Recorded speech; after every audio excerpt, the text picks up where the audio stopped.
speaking to Warfield, do you support the expanding of the Florida Guard to operation outside the state border, as far as in Texas or other places like that?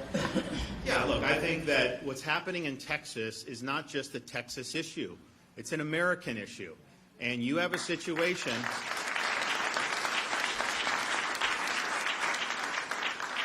You have a situation, we've had over 8 million people pour into this country illegally just in the last 3 years. And I've been down there. We've had people down there for years now, on and off, helping out. You've got people from China. You've got people from Iran, other parts of the Middle East, North Africa, Russia. This is not just people coming from Mexico. In fact, I bet you most people are not from Mexico, or even maybe Central America would be the bulk of it. But a lot of people, anyone that wants to do us harm, will look at that border as the easiest soft underbelly this country has right now. So I think that if the federal government is saying that it is not only not going to enforce the law, but it's going to somehow prohibit a state from faithfully enforcing the law, that is not the way this Constitution was designed. And I think that the states being able to step up, ensure the sovereignty of their territory and the sovereignty of our country is something that's appropriate. It's something that the founders envisioned if you had a derelict executive and the federal government.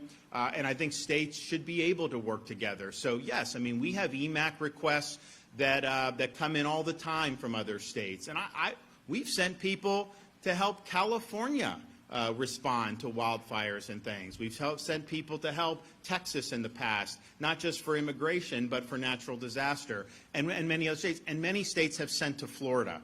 Hurricane Ian, we had a lot of support that came from other states. So that's just something that we do.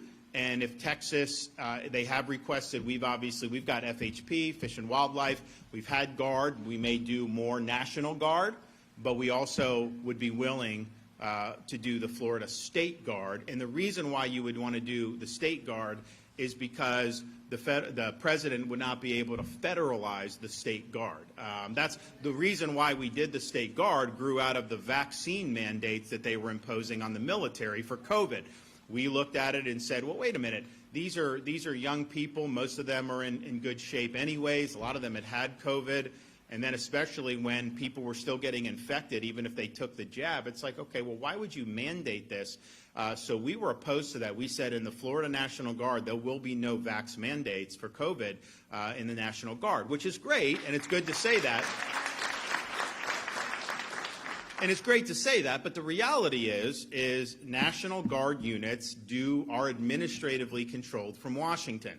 So our view was, okay, we'll fight them on this, but ultimately, Washington probably does have the authority to trump us on National Guard because they have administrative control. So then we did the Florida State Guard so that people would be able to go to the State Guard and not have to be subjected to this. Turns out they ended up backing down, and they never enforced the COVID vax mandate against the state of Florida, and we stood up and protected our people. We were happy to that. So we did the State Guard partially for that, but then partially it's just you control your own destiny with the State Guard. I mean, the federal government will grab our National Guardsmen and they'll send them all over the world in some of these missions. And some of these missions, you know, Biden isn't even standing up forthrightly to defend our troops. He's got them in Syria and Iraq and all these places, and they're just taking pot shots from there, and he's not really doing much to respond. So why should we just have people just get plucked out of here to be doing whatever these guys in Washington want? If these are people serving the state, you know, we want to be able to have control over that. So I think it's good policy to be able to allow us to fulfill requests from other states with either the National Guard or the State Guard. And the issue with the Texas border, though, if we have Florida State Guard and other states have their own state guards, then that's not something that Biden could just simply federalize. And I don't know if it's going to come to this, but just think about what does that say to the American people if you are federalizing the Texas National Guard in order to take barricades down from the border to let more people come in illegally. And the thing is it's just like, this is a lot of people.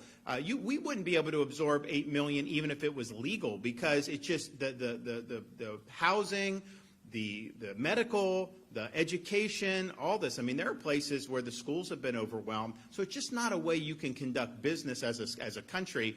But if he's doing that, I mean, man, what a statement that would be, that you're going against the state who's just simply trying to uphold the law. And I would note that we've banned sanctuary cities in Florida, for example, but there are sanctuary cities in a lot of other places around this country, and sanctuary states. I mean, we did a couple months ago. I did a debate with the governor of California, with Hannity, and I researched some of the stuff that goes on in California. It's a sanctuary state; they're proud of that, and then they have sanctuary cities and counties. And so, you had a situation in L.A. where you had somebody that had been deported 3 times, big criminal rap sheet, was brought up on charges. Federal immigration said, hey, we have a detainer, turn him over so that we can then send back.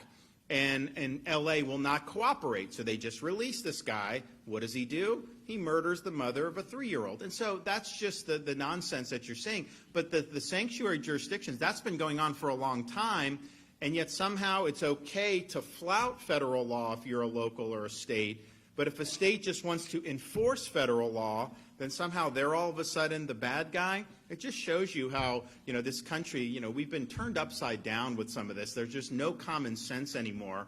And this is part of the reason why we're doing so poorly. We're getting beat at the border big time, and that's having huge impacts in communities across this country, just with the fentanyl alone. Where you have tens of thousands of people that are being poisoned to death every year. That's happening in Florida. It's happening in California, New York, everywhere in this country. You're seeing it, and it's all coming from across the border. Methamphetamine now, a lot of it's coming. They used to make some of this stuff, the meth in the U.S. Now most of it's coming across the border. And that's just what you get, probably because they make it cheaper there and the border's open, so why not just bring more? So I think it's been a huge, huge problem, what's gone on. And look, if the states, if we need to stand up and ensure the sovereignty of the country, then we need to do that. So they can count on me to help from the state of Florida.